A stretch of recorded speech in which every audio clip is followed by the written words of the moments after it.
say 3 things that you're grateful for, but you can't say the things that you said the day before or the day before or the day before.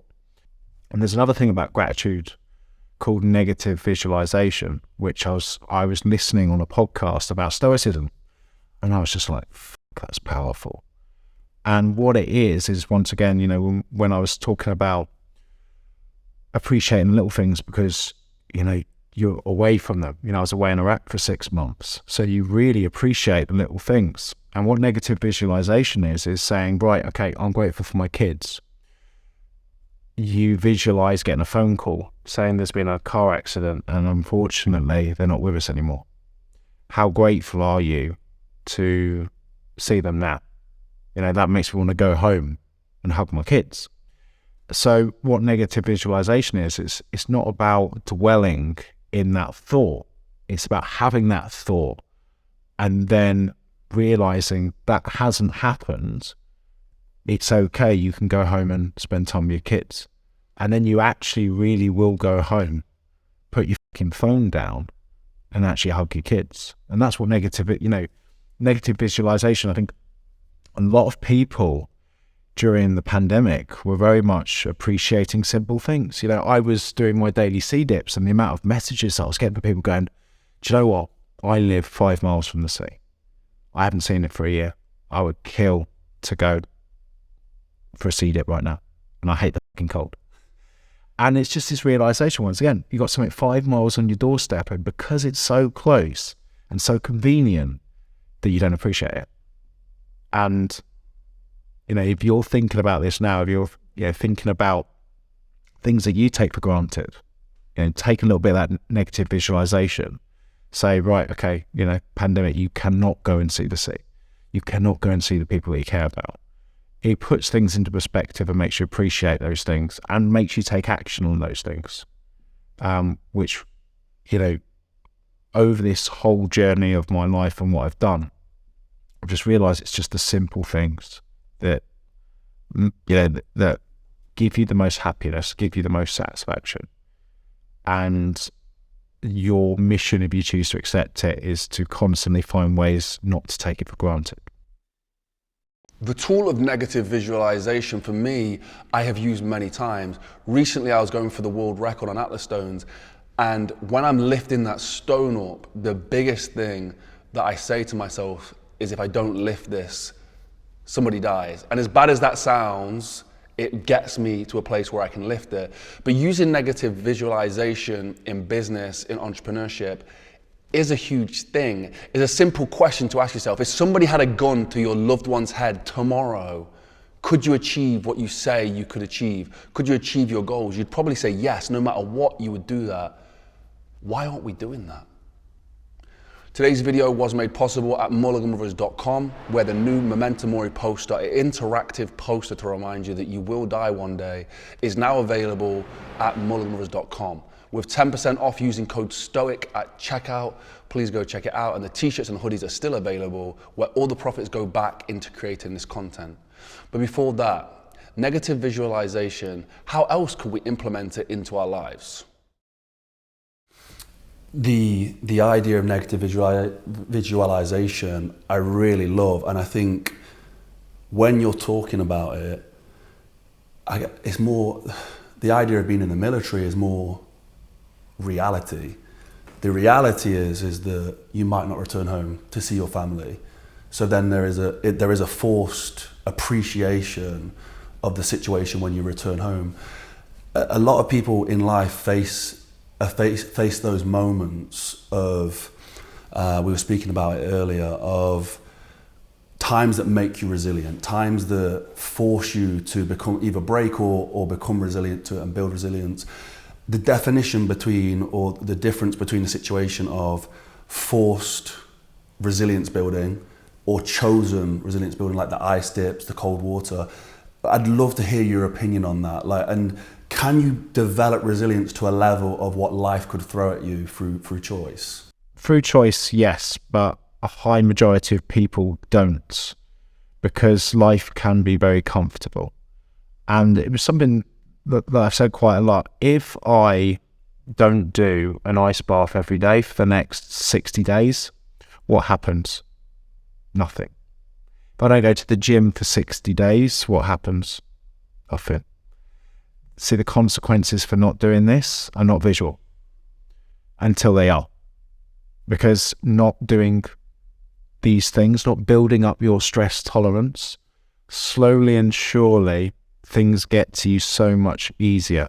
When I see someone who is taking the piss out of getting up early, looking after your physical health, eating healthily, they see it as a joke and go, well, I don't do any of that, and I feel fine. So why have you just spent the last hour arguing with a stranger on the internet? What you don't see that this does is it just enables you to think very differently, enables you to be able emotionally.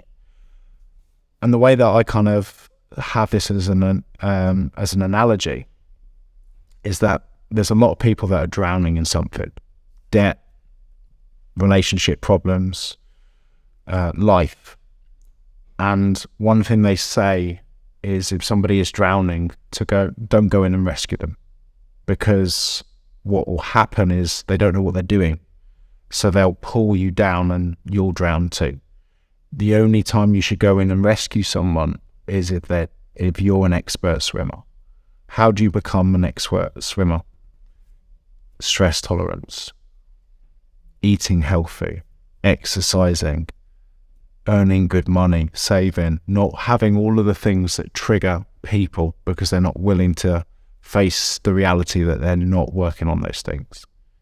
So if you don't do these things, nothing will happen. Life will eventually be more and more difficult to deal with. Yeah, I was going up on the train to basic training at 17, and I remember being violently sick the whole way up because I'd never been away from home.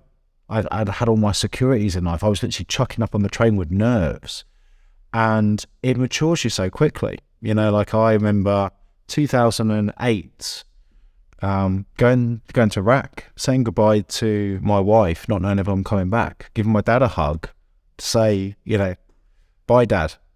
And it grows you the up. Because what it does is it makes you appreciate just the little things in life that we all take for granted. You're like, kids are doing your head in. You keep saying no to your friends. You're getting really annoyed with the most pettiest of things. And I think what the army enabled me to do is just really appreciate simple things. And I remind myself all the time, one of my practices at the moment is gratitude and 3 things you're grateful for. Now, one of the things that I was doing, there was a couple of things I was doing wrong with gratitude. One of them was putting it on autopilot. So what are you grateful for? I'm grateful for my family. I'm grateful for the opportunities. I'm grateful for this.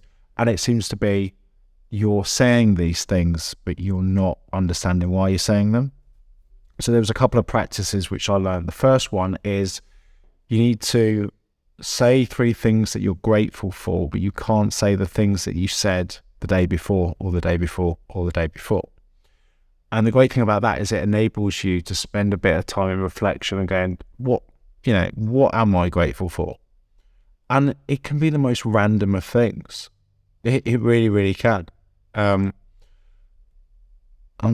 trying to give you a random example. I would say I'm grateful for my kids and this, that, and the other. Like yesterday's was, I'm just grateful that my daughter Eliza has taken to something at such a young age in which she's talented at, because I never had that when I was a kid. I never had that drive and passion that I see in her eyes, which I didn't get until I was 30 years of age. So that's a really deep thought to think about. Thank you so much to Jay for doing this video with us.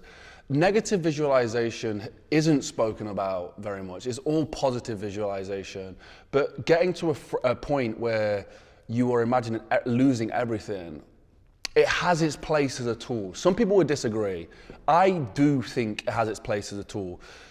The difference is you don't want to negatively reinforce things. So if you constantly say stuff like, I'm rubbish, I'm not very skilled, I don't know what I'm doing, like self-talk like that. Like when I used to play basketball and I would shoot reps, we'd shoot like thousands of shots, and I had this voice inside my head to say, that was rubbish, you're rubbish. I was a little bit worse than that, but I'll keep it PC for YouTube.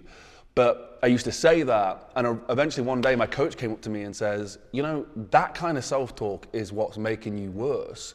When you miss it, you can say that you should have done better, but be positive. You know, have a reason, find the fix. Saying it's bad isn't really going to be very helpful. And then I started to get positive visualization, and I could hit 100 straight free throws. Like, genuinely, the mindset change was massive for me. And I'm not even the strongest in-game free throw shooter, but in practice I could do it. It's all about how you do this, how you use these tools. Don't take it as, I'm only going to use negative visualization for everything. If you're going to decide to have Starbucks and you don't want to make that decision, you don't need to think about your family in a dire situation. You know, it's a very, very specific tool to be used in a very, very special way, not all the time. And not without a skill of using that technique. So yeah, thank you so much to Jay. Guys, thank you to everybody who supported us at Mulliganbrothers.com, where you can now get the Memento Mori poster, which I guess is a tool of negative visualization as well, because it's a poster to remind you that you're going to die. It's to make you one with death, to make you understand that yes, I am going to die. This time that I have is extremely precious, and I don't know when it's going to be gone. That is such a powerful tool. For me, it's an interactive poster. You shade it in as you go along. But there's a box on there for me one day that I won't shade in. And every single day that I see that and I wake up, I realize I need to get up, I need to get at it. I need to make this count, this day count. Every single day, make every single day count, and the years will count. And that's just the way it is. But guys, it is precious. Time is very, very precious. Anyway, use code STOIC at checkout for 10% off with the link in the description at mulliganbrothers.com. Thank you for watching. Have a blessed and productive day, and I'll see you in the next one. Peace.